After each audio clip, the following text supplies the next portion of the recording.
warm welcome to Southside Stories. Thanks very much for being here. Thank you. Thanks, Matt. Thanks for having me. No worries. Let's start with telling us a little bit just about yourself, Shorful, and a bit about your background. Yeah, I mean, I always find it's useful to start from the back rather than from the Yeah, front. So, my background is actually in psychology. So I studied a PhD in, I worked to a PhD in psychology, and along that journey, what I specialized in was modeling and predicting human behavior. So my thesis was around predicting why children have accidents or unintentional injuries. So that's where I learned like how I guess my data skills, and then that led me into research roles. So traditional research roles within NHS, university, and local government.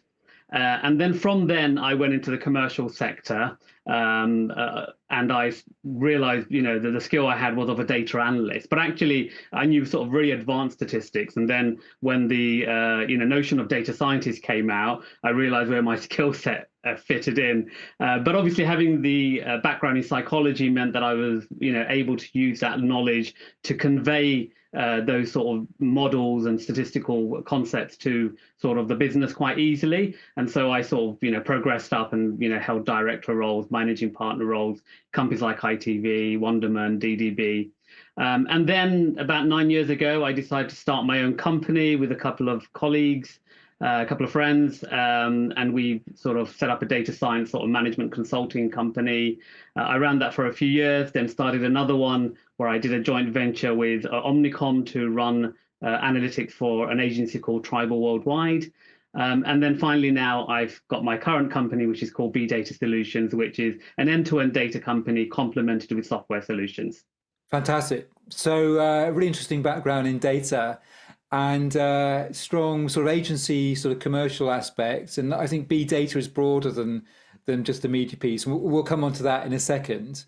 Um, you're really passionate about data. I know we had a conversation last week, and just tell us a little bit why you are passionate about data, and you've got a lot of energy around the subject. Just tell us a little bit about that motivation.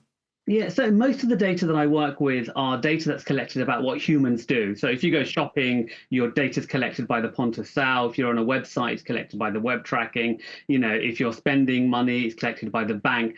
And as a psychologist, it's very interesting because now, rather than asking people what they do, we can observe what they do. And from that observation, you can then infer intent. And so that's what makes me really passionate about data, because it allows us to understand human behavior, understand potentially why they're doing it.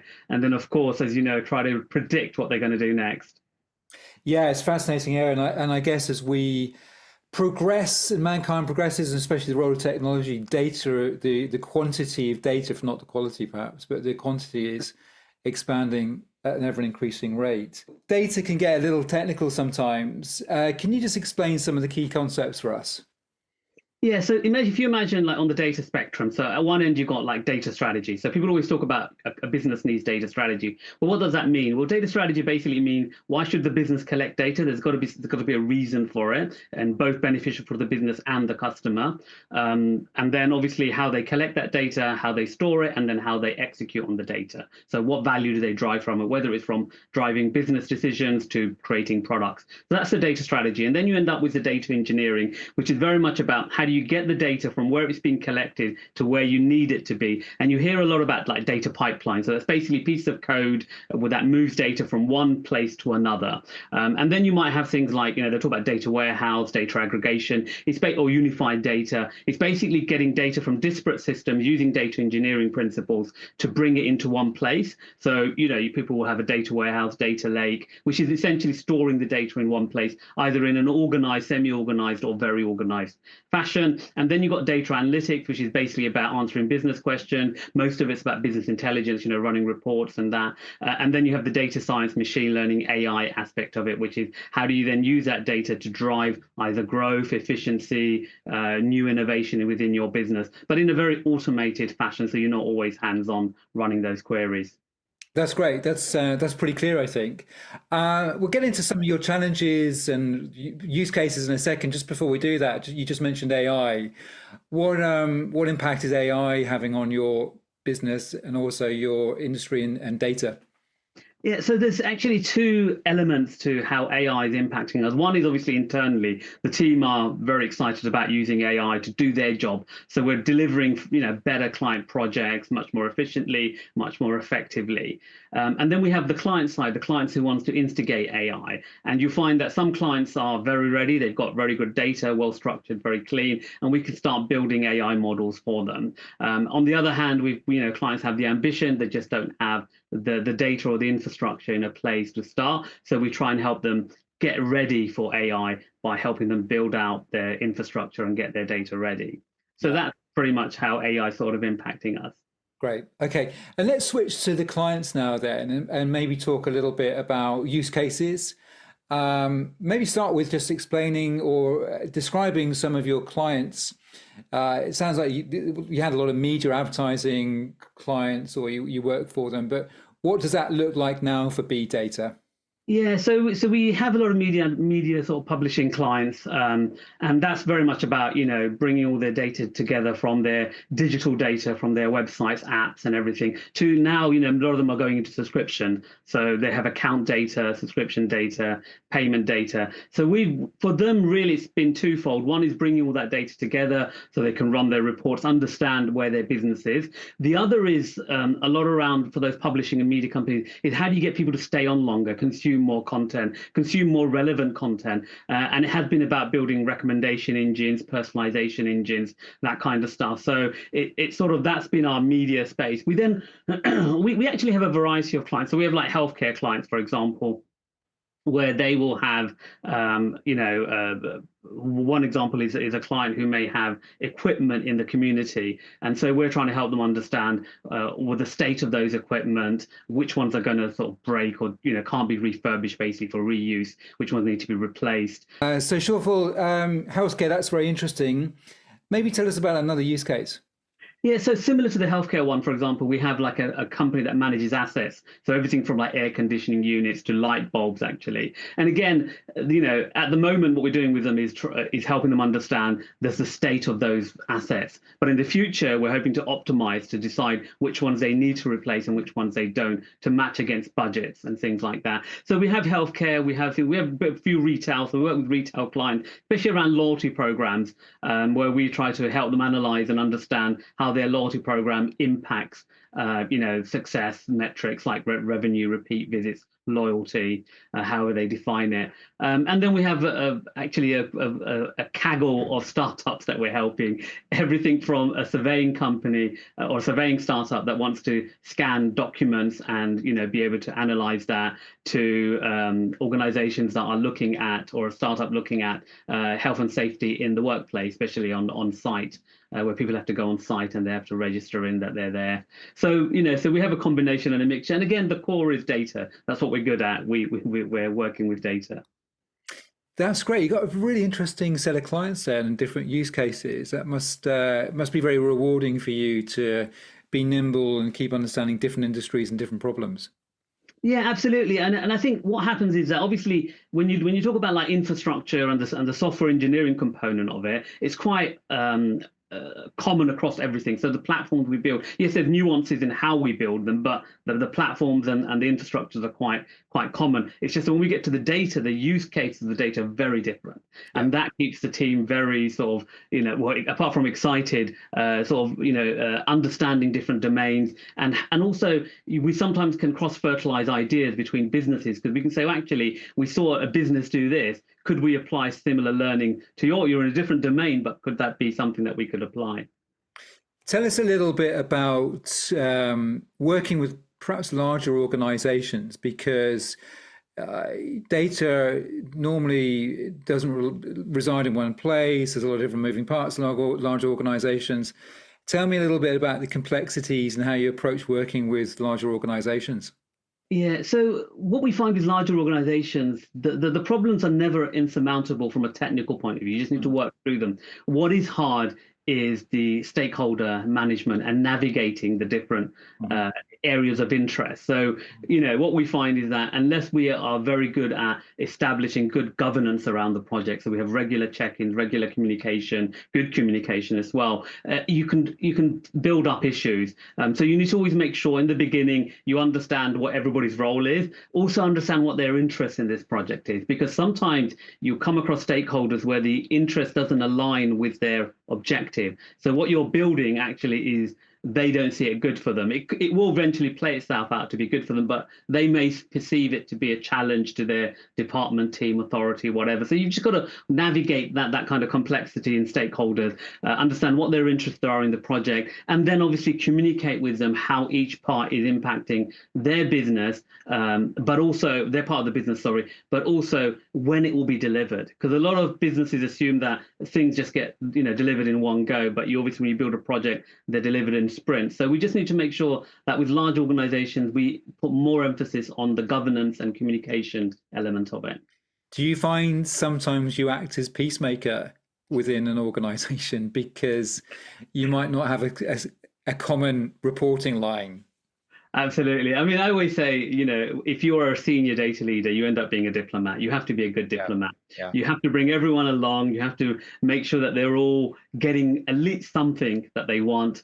And the biggest challenge is that when you're in the data space, you hold something that's known as the truth. I mean, obviously it's interpreted differently, but it is the fact. And therefore, different stakeholders want to make sure the facts support how they're running their business. So you are a peacemaker, but you're more a diplomat. You're trying to make sure that everybody's needs are met. At the same time, try to get the organization moving in the direction they need to move. Yeah, very good. So let's switch tack a little bit and move from use cases and the practicalities of data to more you and running a data business.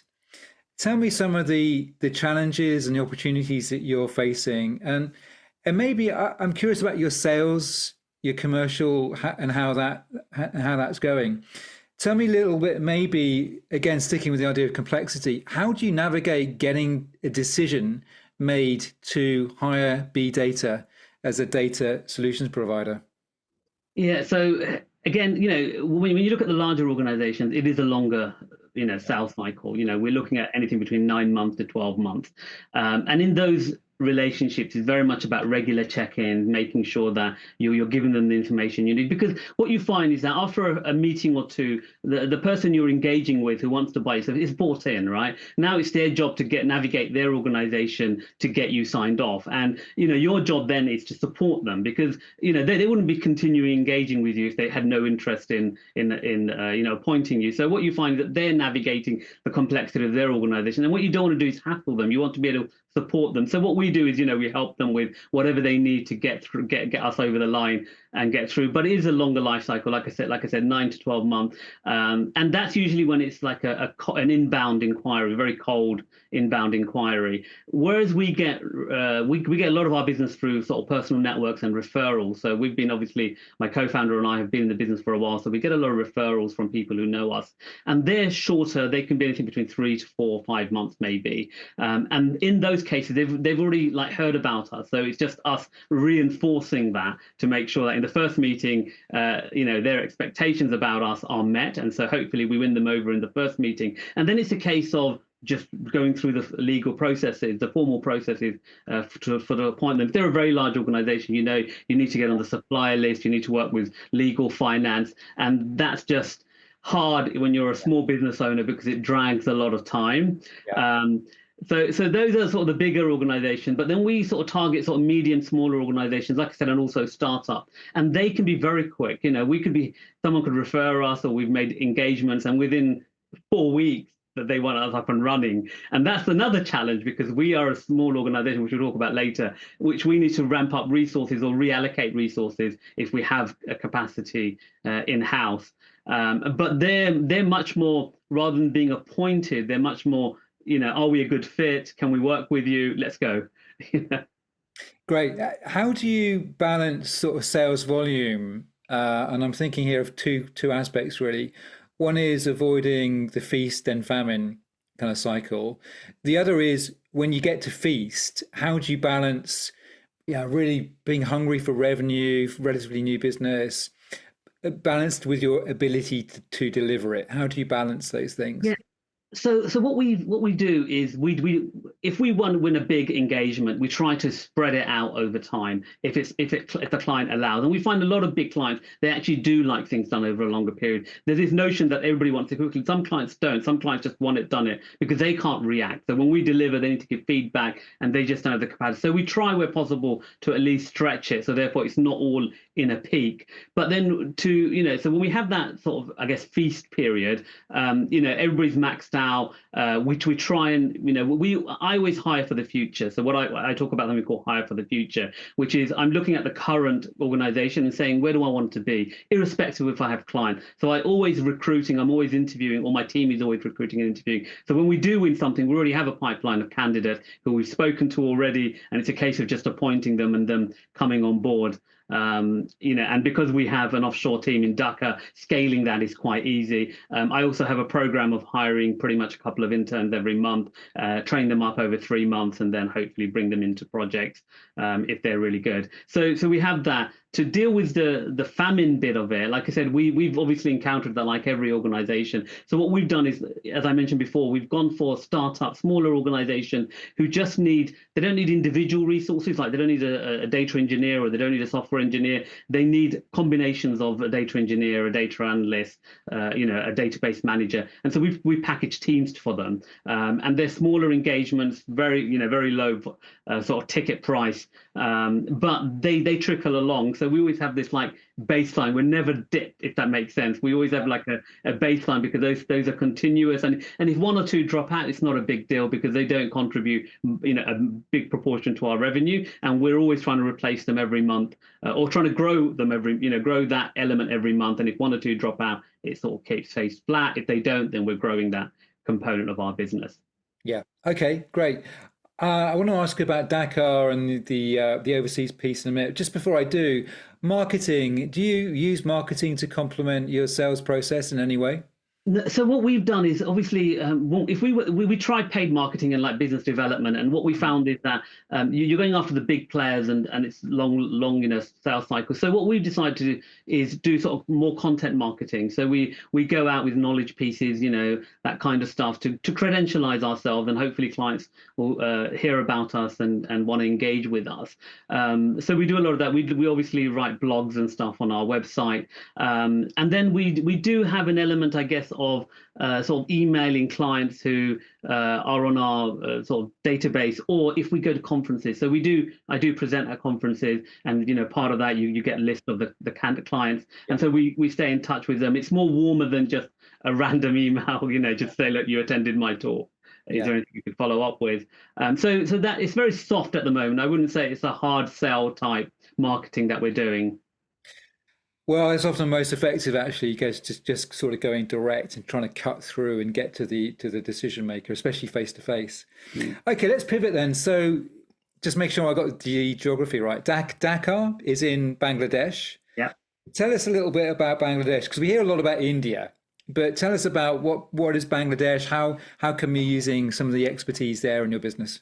Yeah, so I mean, I've set up teams globally. When I worked at Wonderman and my own companies, I set up from US, Prague, anywhere in Europe, Indonesia, Malaysia, Singapore. So I've set up teams everywhere. And the reason for Bangladesh is because my ethnicity is from Bangladesh. My parents are from Bangladesh. And part of the reason for setting up B Data, actually, which is why it's Bangladesh, is I wanted to be a social venture, not just a pure commercial venture. So the idea was to create jobs. So that's our primary motivation for running the business, my co-founder and I. How do we win business to create well-paying jobs in Bangladesh, highly skilled, well-paying jobs in Bangladesh? Now, we chose Dhaka, Bangladesh, because like I said, that's where I'm from. But actually, it's actually a commercial advantage. That's something my co-founder, who's actually British, worked out. It's because, like you said, everybody thinks about India. Now, Bangladesh is a small country attached to India, but it is a population of about 170 million. I believe 50% of the population is under 25, so very young population, wow. Very digitally native now, that population. Mobile phones are ubiquitous. They've got, internet connection now. And, you can imagine when you have a large population, even a small percentage going to university is a large number. And there's a tradition to study science and maths and stuff. And so what I found when I've ever been visiting with family is that there is a good community of sort of software developers, data engineers, data analysts who work for local organizations. A lot of them do freelancing. So COVID actually opened up that market for Bangladesh. They did a lot of people did freelancing for organizations during COVID. And so we decided to set up there because the availability of talent, it's still very cost effective. It isn't as expensive as India. But also what we found is that we are one of the few data companies out there in Dhaka in Bangladesh. So we attract talent who wants to get into this space, especially the data engineering, data science space, where people have heard about it, they want to get into it, and we offer the training, we offer the exposure, and so it's worked out very beneficial for us. And then it's just a good story to have for clients, right? We're not just doing it for commercial reasons. We've got a social project attached to it, and we have ambitions to grow this as well. So. Yeah, no, I love that. It's fantastic, especially the social aspects to it. That's really awesome, Shorful. Let's move on to perhaps other challenges and opportunities. Let's stick with the team, though, for a minute. How many people do you have in the organization? Are you looking to hire this year? What sort of skills and attributes are you looking for in your hiring? Yeah, so at the moment, the Dhaka team is about 30, 32, if you include Uh-huh. admin staff and everybody. And then there's a few of us in the UK, a handful of us. We are looking to hire. In the UK, we're looking for more like technical consultant roles, because what we found is hiring the like data engineers and stuff, it hasn't worked out for us. I mean, it works out for some organizations, just hasn't worked out for us because we have a very good, strong data engineering, data analytics, software engineering in Bangladesh. So here we're looking to hire technical consultants, the kind of people who can go in and sort of understand the problem and translate it in terms of technical requirements for the Bangladesh team. And in the Bangladesh team, we're in a continual recruitment cycle of trying to hire either graduates or juniors or data engineers, software engineers, data scientists, analysts, or mid-level.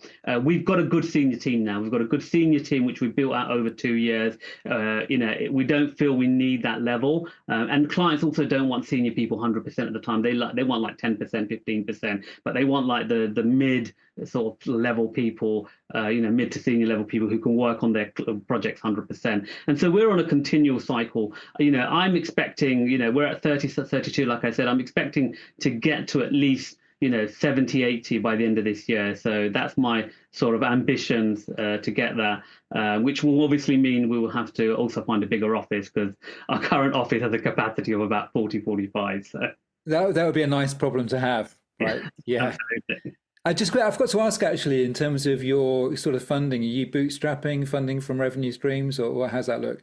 Yeah, so we bootstrapped. So my co-founder and I, we obviously have done other businesses. We've Right. sold. We've got some money. So we decided to bootstrap with that. But actually, the Bangladesh company within 18 months became net neutral. They managed to. We found like smaller clients, like I said, the startups, which we funneled straight to the Bangladesh team, so we don't get involved, and so they're managed purely by the Bangladesh team, and so they have their own revenue P&L that they run. So the office is sort of net neutral for us, so we don't have to contribute anymore. And now that's why we're trying to grow the UK office back again, because we don't have to worry about funding the Bangladesh office. Very good. Okay. And let's just move to a couple final questions. What are you most excited about for 2025 and beyond? Yeah, so I think AI has actually been a good thing for us. So, there's a lot of worry around AI taking over data engineers, so software engineers and analysts and say scientist roles. But actually, what it has highlighted to clients is that they don't have their data in order. In order to do these things, the open AIs of the world, they have spent, I don't know how many hundreds of million organizing data, accessing data to build their models. And clients have to do that in a very micro way. And so what we have benefited from is clients approaching us because they want to do AI. And then we've realized that they also need to organize their data and get those things in order. So that has been quite exciting for us, and I would love to see how that progresses, because when the original data science sort of hype happened, a lot of clients got disenfranchised by knowing that they needed to do good data governance, good data quality, and they were like, oh, we can't be bothered with that. We just wanted the sexy stuff. And I'm hoping with AI, because there's actually real good tangible benefits for organizations with AI, whether it's enhancing what people already do or driving efficiencies.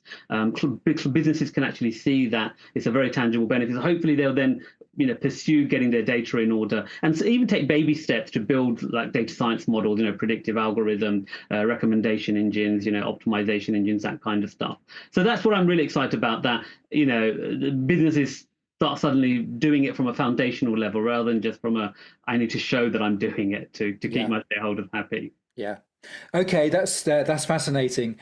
And lastly, what's the best piece of advice you've ever received? It could be from a manager, in the past. It could be from a business leader. What's the best piece of business Um, advice you've ever received? it's very difficult because I've been quite lucky to benefit from quite a few good people. Yeah. I would say one of the best things is they talk about thinking with your head or heart. So sometimes if you think too much with your head, and especially being an analytical background, everything's too logical and rational, and you don't make decisions that you love. So sometimes I've been told to think from the heart, which means do something that I love doing, and it will work itself out because I'm passionate about it. And the Dhaka office is a good example of that, because setting up an offshore company in a country like Bangladesh that literally had a revolution in August and overthrew the government and has now got an interim government in place. It takes, if you're analytically going to do it, you say no, stay somewhere safe. Maybe go to Portugal or Spain. But yeah, I did it because of the heart, and it's one of the best advice that I've received. Fantastic. That's a great way to end, Shawful. The heart, the emotion, the soul sometimes is important, and it's great to hear, a data person and a technical expert really reflect on that with a great practical demonstration of it in Bangladesh. Thank you. Thank you so much, Shawful. It's been a pleasure. It's been a pleasure too. Thanks, Matt. Thank you. Bye bye.